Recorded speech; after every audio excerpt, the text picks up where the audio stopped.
Hello, everyone. Welcome to the Vertical Reach podcast. This is where storytelling meets strategy. I'm Pauline Gray, and each week I sit down with the creators, innovators, and voices shaping the world of vertical storytelling. Let's tell stories that connect. Hello, everyone, and welcome again to the Vertical Reach podcast.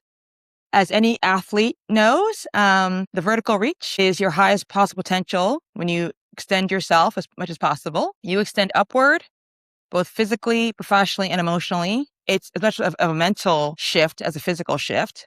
When you know there's something above you, when staying at the same level is just not longer enough for yourself. So we're here about reaching higher, whether it's your body, your mind, your work, your ambition. And here we are. The vertical reach is about people who didn't just pivot careers or augment careers.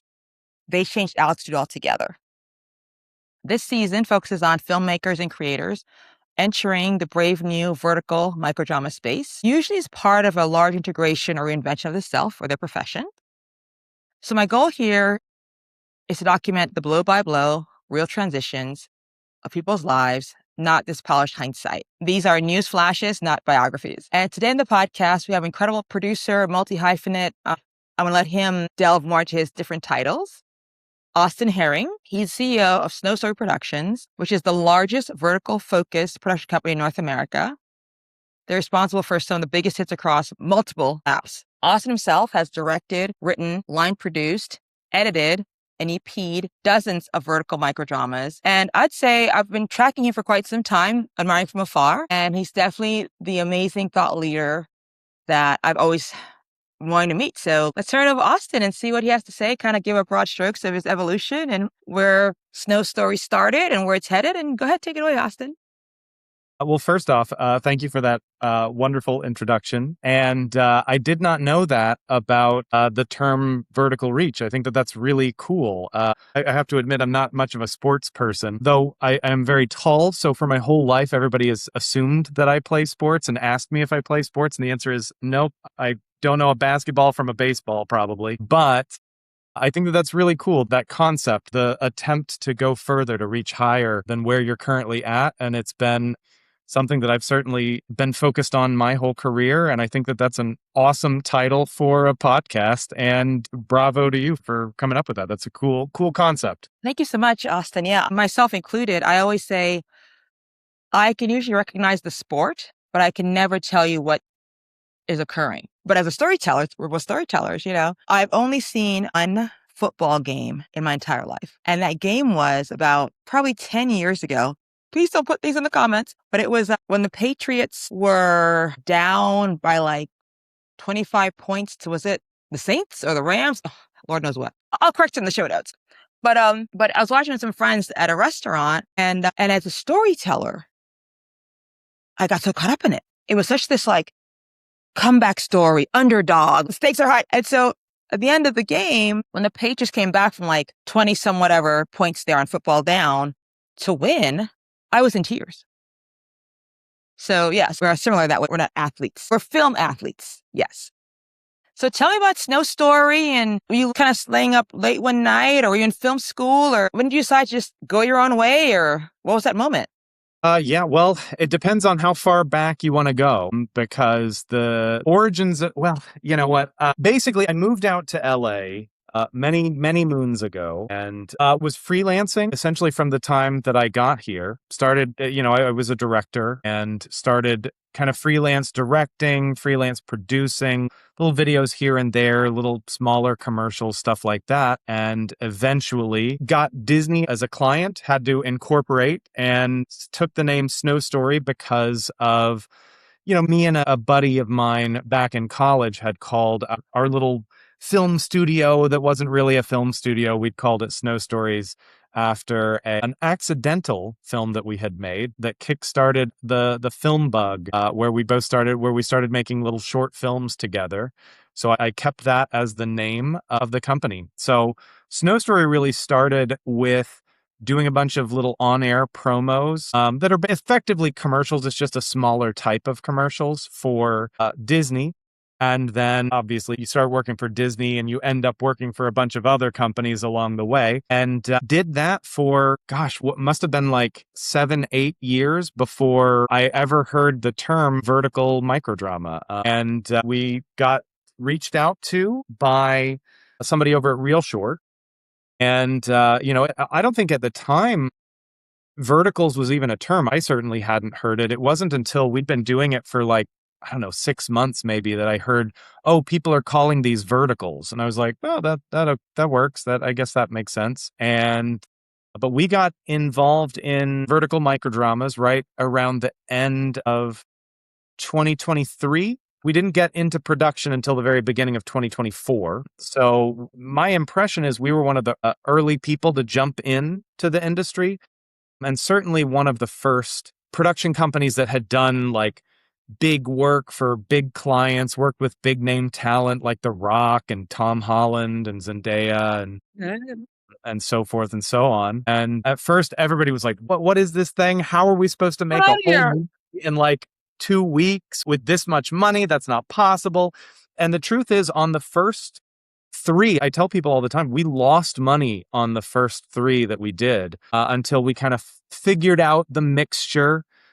Figured out how to get the budgets to work at this level and figured out how to, get the right ingredients into the concoction to make an awesome vertical. And after that, it was almost like no looking back. We still do commercials and, other things, but verticals has become such a huge part of what we do that the demand is just almost feels insatiable.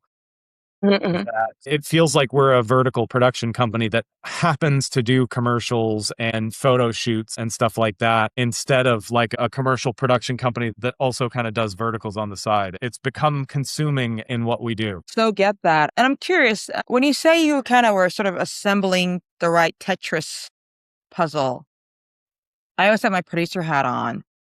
And I'm curious as to whether you found sort of a streamlined team, synced up with a streamlined workflow where perhaps your AD might, for example, might be coming earlier in the process, for example, than maybe your first couple. And then he or she would then break down the script.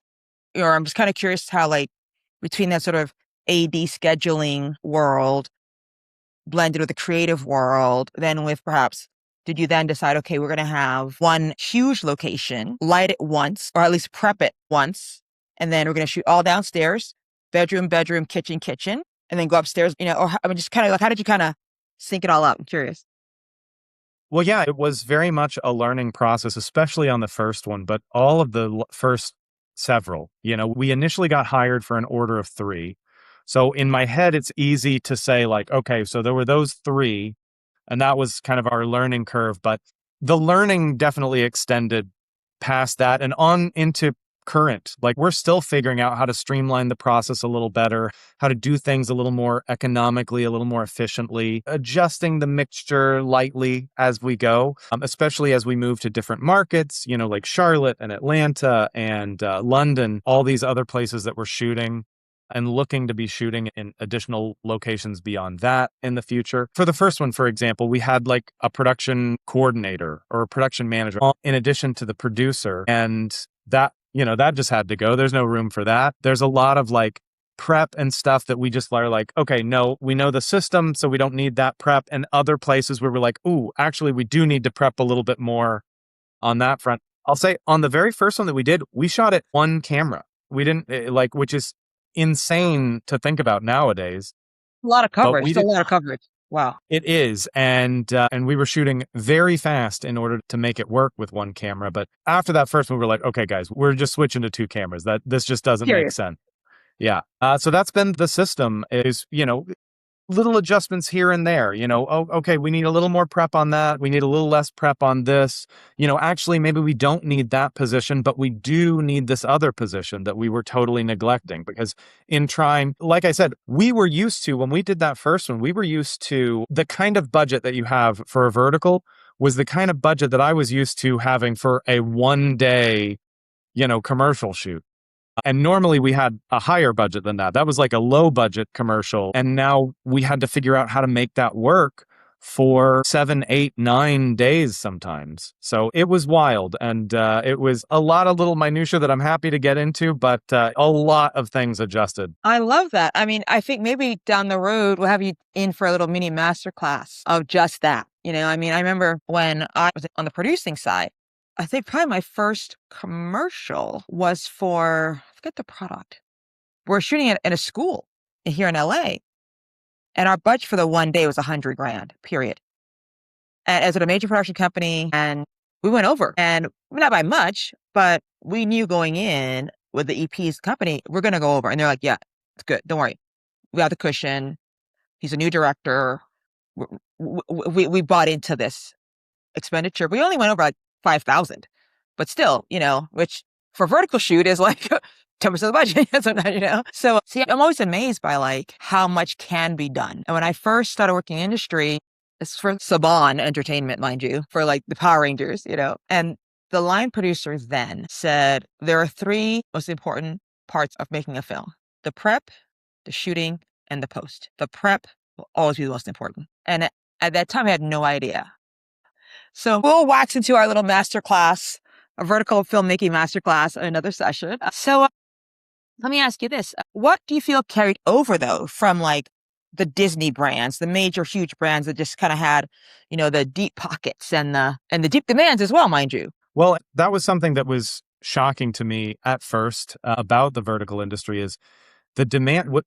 Okay, you're getting, a lot of bang for a very small buck. And I was very shocked getting into verticals that the demands were just as high as Disney in a lot of these cases. It's different, in some ways. There are a lot of things that they care a lot less about and other things that they care a lot more sometimes about and can be more demanding than Disney. But the things that I think really carried over for us and I think has led to Snow Story becoming what it is in the vertical industry is a couple of things. And first, I think that we have, from working with brands like Disney and Walmart and Facebook and, like the top Fortune 500 companies, there is a red carpet that those guys expect to have rolled out, rightfully so, because they're paying top dollar for it. But it's something that is kind of baked into Snow Story's work ethic or whatever at this point. So no matter how many bells and whistles you tell us to cut,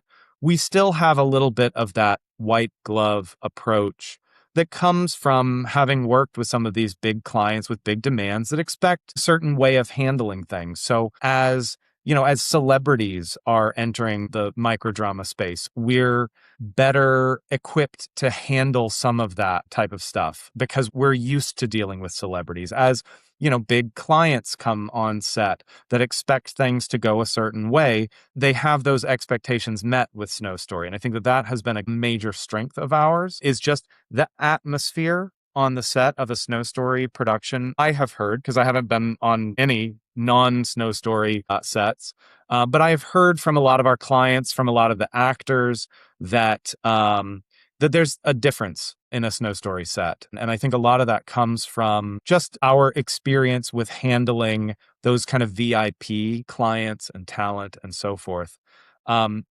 Second thing, and far more importantly, in my opinion, is that the crew that I was using on, all of those commercials, crew who have shot Super Bowl commercials, have shot Marvel movies. One of our art guys came from Mandalorian, and also all of these big, Disney or Walmart or Sonic or Pizza Hut shoots.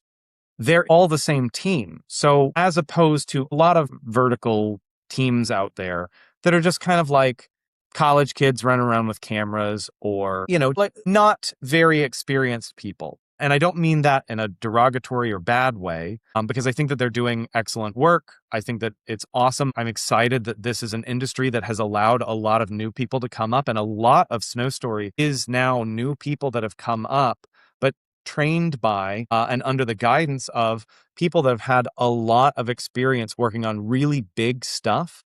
So they bring a level of excellence where on those first few projects, the fight wasn't to get production value up, but to like, guys, come on, we just got to bring it down. Like, this is good enough. We can move on, because the team that we're working with at Snow Story is so good and such perfectionists that was affecting our ability to move as fast. So they still have that pride in their work and the work ethic that I'm really proud of. And I think it is something that matters a lot. But I think that those are the two things that I would say really carried over from our experience working with big Fortune 500 companies. Amazing. It's funny you say that, because that really is where the future is headed, in terms of not just I'd say per se, the brand storytelling part, but also just, I think, the ethic around the set. I may have the footage actually about, I think it's during the pandemic, I actually gave a sort of a talk at a production company about, I said,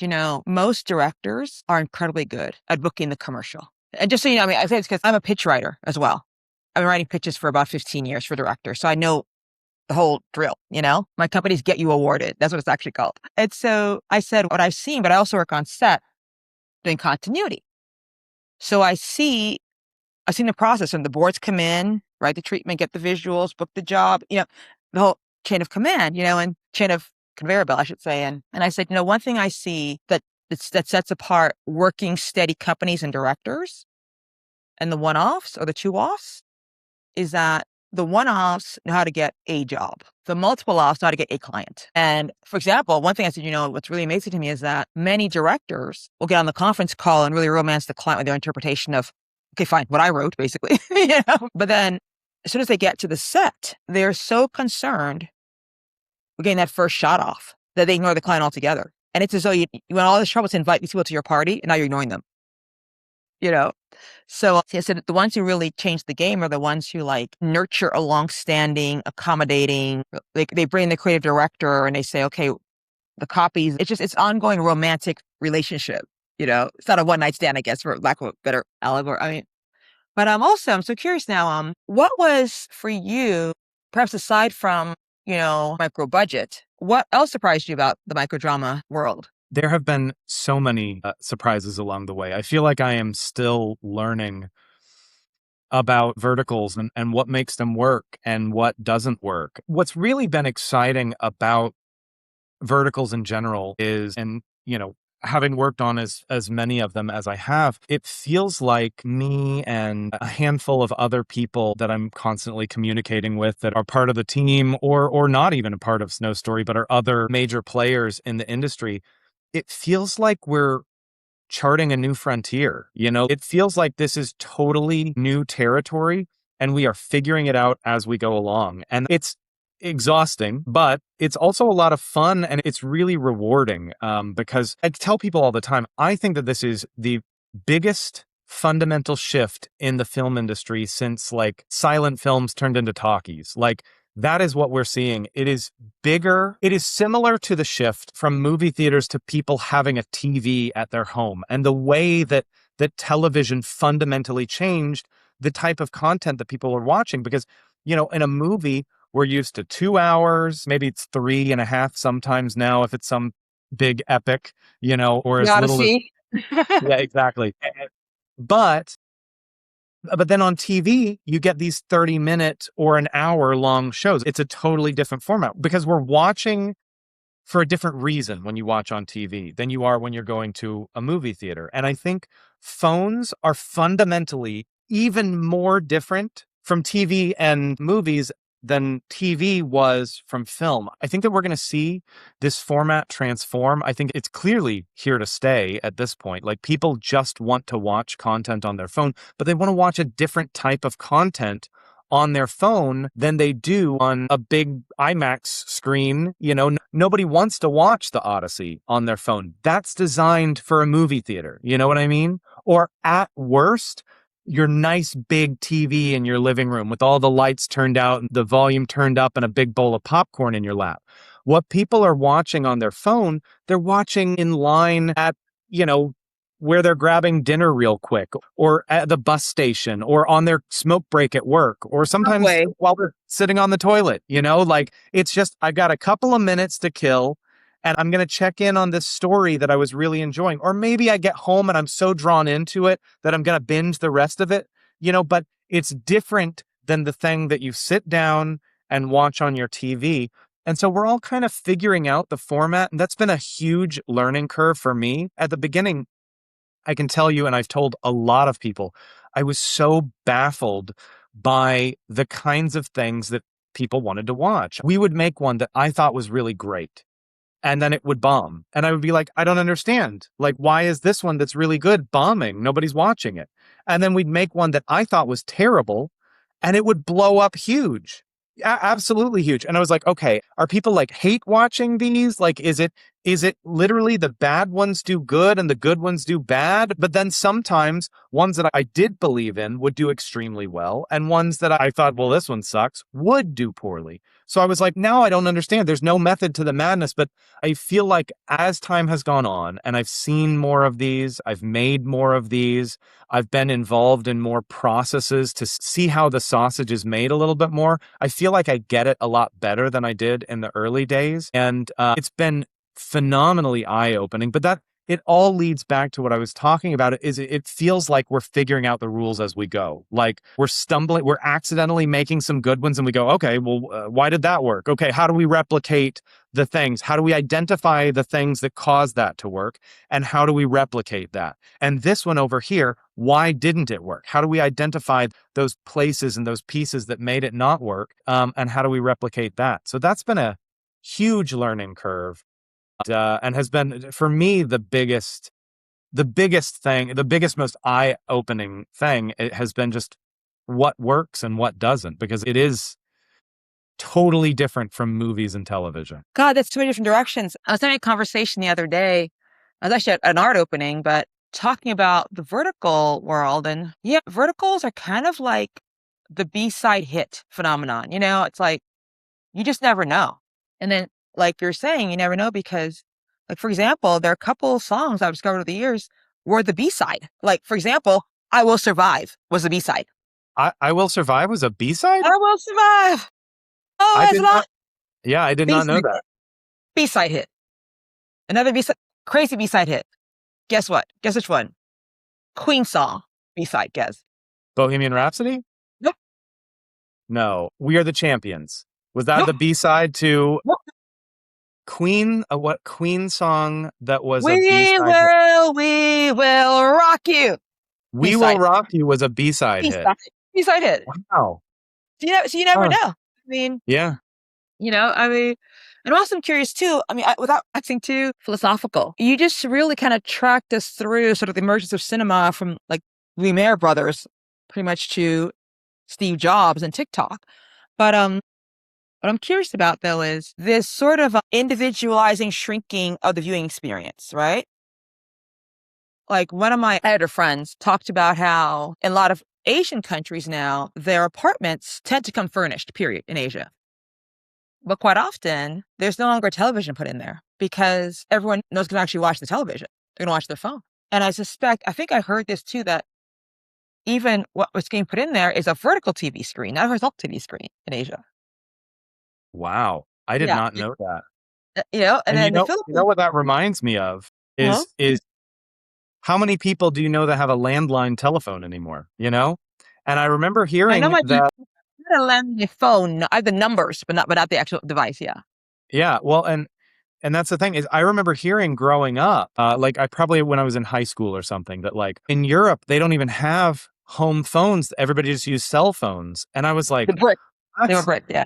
Yeah, that's so weird. Why you would still want to have like a landline, because at the time, I think I got my first cell phone when I was in college, but I still used my landline all the time. The cell phone was just like to reach me if I was out, like it wasn't like ubiquitous in that way yet. And you say that and it sounds similar to me. I could see things going in that direction. I don't know that I'm not convinced, because obviously things are different in China, but China's several years ahead of us on this whole vertical microdrama trend, and what's happening over there tends to play out over here. So it could happen. I could see that, but I'm really curious too. Like, so we had like cinema, which was this probably maybe the first side of movie theater, mind you. like Greek tragedies, Greek theory, Greek in the round, perhaps, winding circus, Colosseum in Rome, etc. A shared human experience.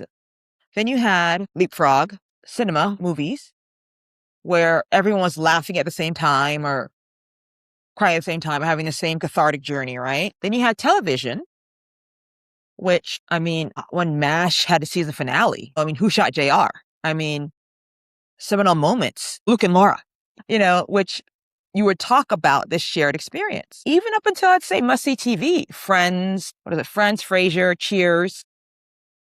I think there's one more show on there. I'm sorry, I forgot. But Seinfeld, that's right. But it wasn't Frasier, Seinfeld, that's right, yeah. But there's sort of this collective consciousness of what we all know, these references. And now with our phones, I kind of wonder, are we more uniting around a technology, but separating into our own individual little silos? Or is it more about each person finally getting their individual needs met? And is there a balance in between? And I say this because, in fact, it was the vertical market in LA last year. And Dana's been on the show, where one of the guests, a guest from China, said, for all of cinematic history, the artist decide the viewer's taste. They make their art, they show it to you, you better like it. Now, however, he said that instead of working for a production company, the artist is working for a tech company. And because the tech company, there's data. And so you automatically get feedback on what, maybe it's a B side, maybe it's an A side, So I'm just curious, what do you how do you kind of gauge the kind of cultural shift in up, down, forward, back? What do you think? I'm just curious. Well, you make an interesting point on that data. And I think it's a double-edged sword because on the one hand, I think that data is a lot of the reason for the meteoric rise of vertical microdramas because they have that data. They have it faster and more clear because, Netflix, when you watch something on streaming, you get information on what people watch or don't watch. And maybe you get information on when they turned it off, I guess, or if they completed it. And that's about it. Some of those streaming apps have like a thumbs up, thumbs down, or a star rating, I guess, but I don't know who even bothers with those. I certainly don't. But these microdramas, because they're an app, because they're on your phone, they can track where your finger touches. They can track when you pay the paywall, when you go to the next episode, where you stop watching, where in the ad you clicked in, what was it that compelled you to watch it in the first place? Exactly. They have so much more information on how they're getting people's attention and then how they're keeping people's attention. And I think that's been a real driver in the format. I do think that it is a bit of a double-edged sword because I think some of the apps that I see becoming slaves to the data. They just hone in on the data and they go, oh, people like this, so more of that. And then you end up with this Xerox of a Xerox of a Xerox where they're just so in blinders that you end up you take something so far that the audience doesn't like it anymore and they don't understand why because they just keep doing the same. We did the thing that you like. And so you have to be careful how you extrapolate the data. And I think that the people who are being really smart about it are looking at the data and they're knowing when to listen to the data and when to back off a little bit and ignore the data.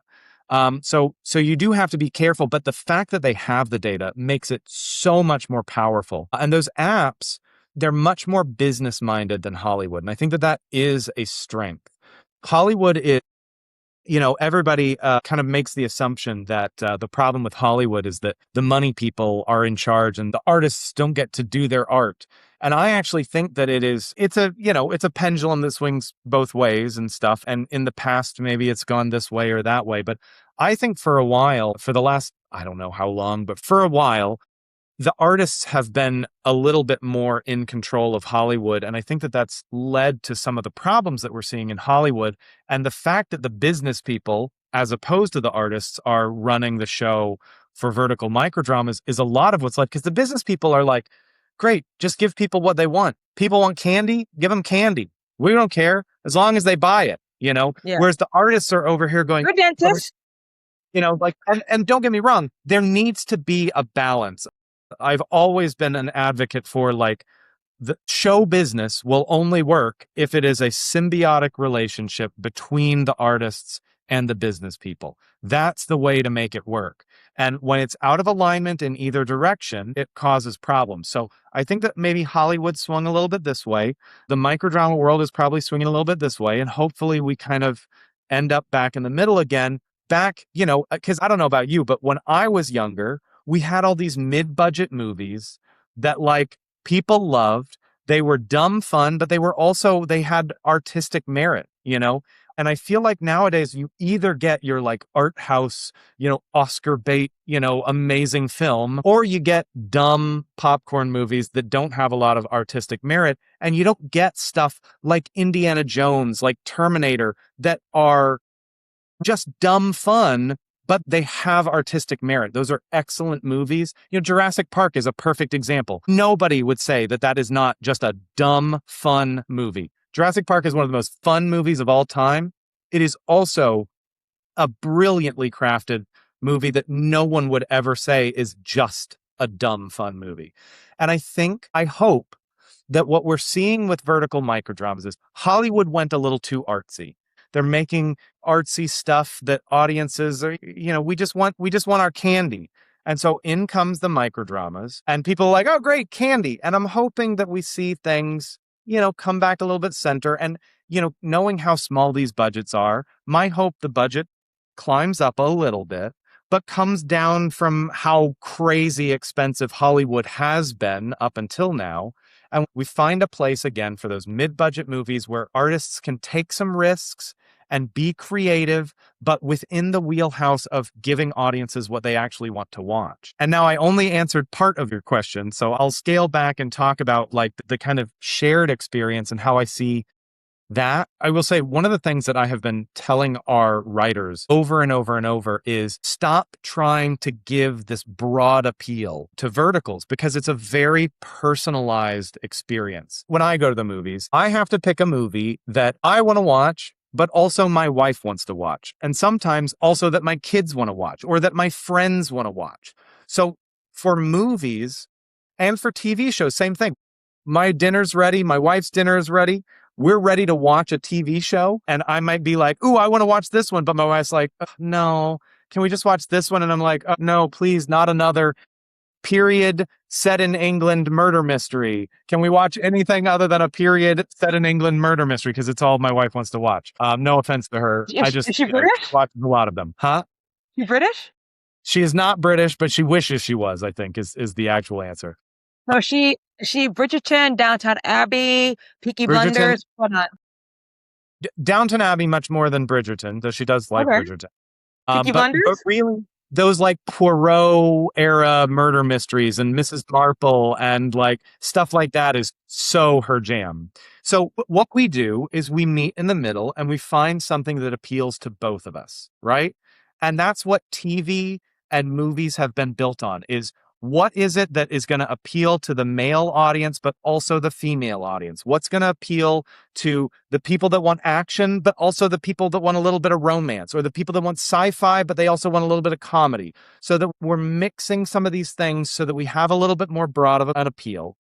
And what we're finding with verticals is people don't want that. People want a personalized experience. You're not watching it with your significant other. You're not watching it with your friends. You might recommend it to your friends and then you can talk about it with them, kind of like a book, but it is like a book, a little bit more personal of an experience. So we're trying to craft a show, a microdrama that is a little more personalized, that feels like it is made for you and not made for everybody, but just for you. And I think that's one shift that I am seeing is that it is a much less communal activity.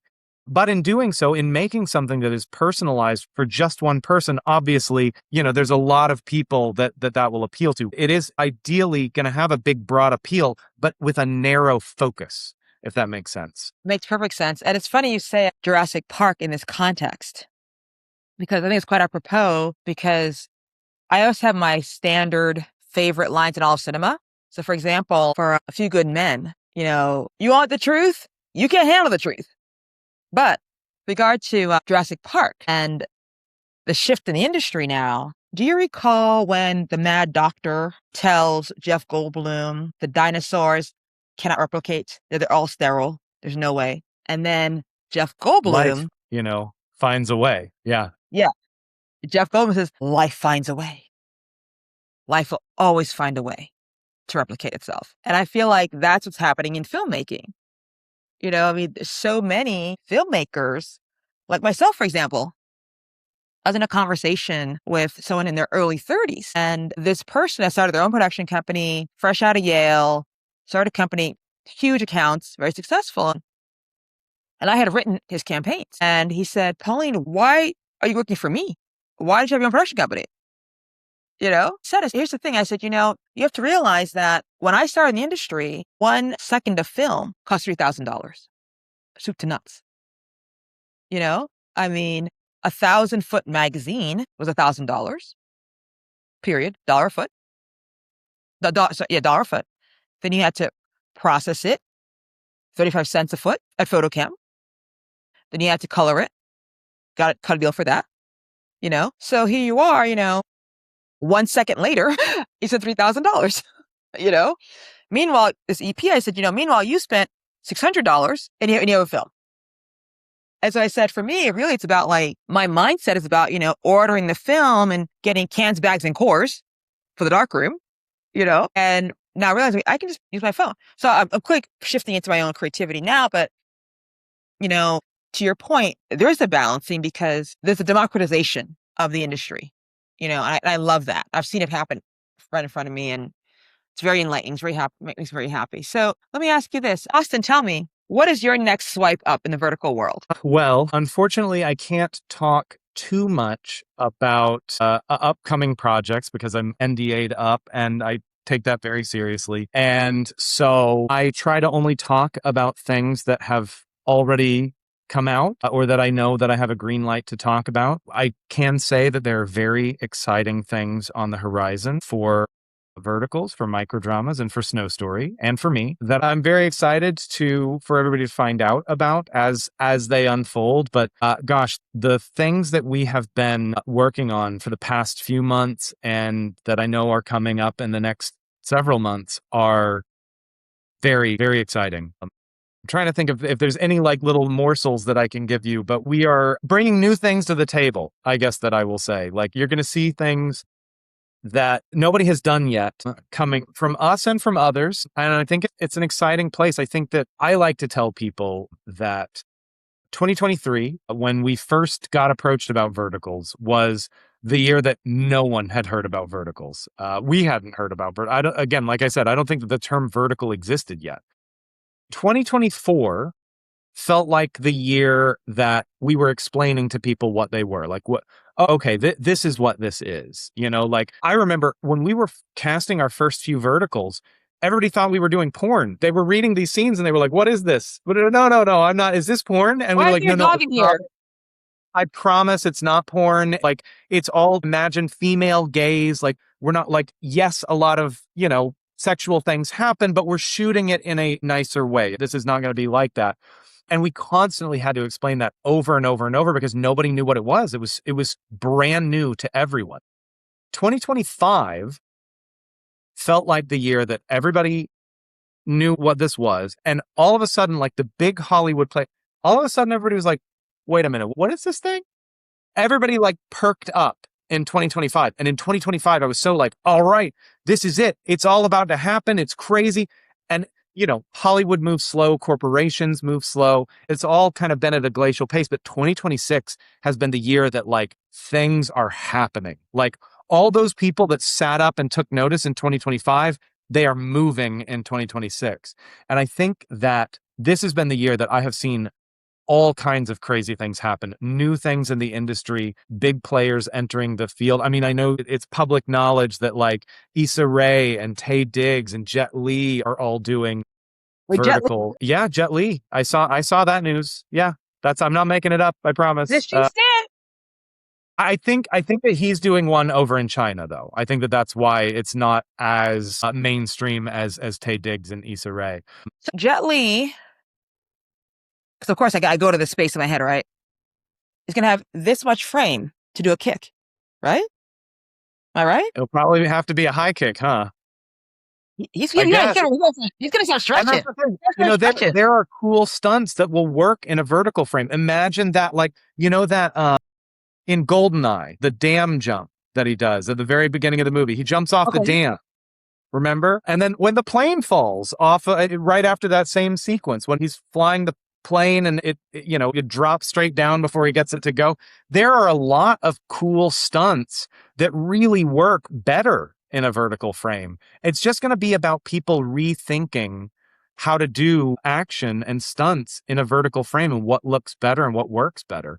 But I also think, what we're seeing a lot of as a growing trend is stuff that's being shot dual format. I think that there's a world where, like, think of it this way. I tell people all the time, you know what the number one selling video game console of all time is? Do you know? It's got to be Mario. I don't know what it's called though, but I think it's Mario Brothers. That's sort of like that basic, like old school. Take it away. You are incorrect. It is the Nintendo Switch. It is the most recent system for Nintendo. And do you know why? Because it is the first system that you can dock and watch it, play it on your TV, or take it off the dock, take it with you on the bus, on a family trip, take it to work, take it on a trip. Sometimes I take my Switch sometimes with me when I'm traveling for work. I just bring it in case I want to play a game in my 3 minutes of spare time that I typically have. And that's it. The fact that it can do both things, that it is on your TV or on the go. And I don't think it's going to be everything. Like I said, I do think that people want to watch a different type of thing on their phone than they do on their TV. But I do think that there's going to be crossover. And I think that there's going to be a lot of shows, movies, stuff like that are shot both vertically and horizontally. Imagine a kid, watching their favorite show on TV, and mom says, "Hey, we got to go to the grocery store." And they're like, "Oh, but I'm watching my favorite show." Just turn it off on the TV, pick it up where you left off on your phone, and it's formatted for your phone to watch it the way that you want to watch it vertically. Take it with you. You're watching it while you're in line at the grocery store. And then when you get back home, great. Pause it on your phone, put it back on the TV, crash on the couch, and you're good to go. So I think that we're going to see stuff that's shot both ways, or we might end up seeing, those sideways TVs like you're talking about, except they won't be sideways. Obviously, it'll be sideways to us old school people that are used to the horizontal. So Austin, I'm gonna, as we kind of wrap this up, because my mind is whirling with things I want to ask you, but I'm curious.